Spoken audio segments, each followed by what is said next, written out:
এই তো বাপ্পারা আসছে। রাইন ভাই, হেনা কোথায়? বাপ্পা তুই অনেক দেরি করে ফেলেছিস। কেন?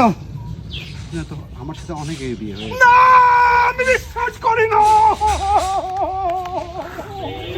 অবশেষে রিয়েল বাপ্পারাজের আমরা দেখা পেলাম। রিয়েল বাপ্পারাজও কিন্তু এই হ্যানার ভিডিওটা করে ফেলেছে, যদিও এটা তার পুরান একটা কন্টেন্ট ছিল। আজকে কত বছর পরে, প্রায় বিগত আপনার এটা 20 বছর তো হবে ন্যূনতম, 20 বছর পরে ওনার এই কন্টেন্টটা খুব নিচ থেকে উঠে এসেছে। এখন তিনিও সহ্য না করতে পেরে তিনিও ভিডিওটা করে ফেলেছে।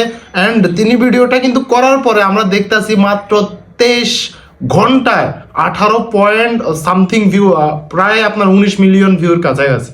তো চিন্তা করেন, মানে আসলে রিয়েল কন্টেন্ট যারা আগে করতো বা যারা রিয়েল আর্টিস্ট, তারা আসলেই আর্টিস্ট, এটা আবারও প্রমাণ করে দিল।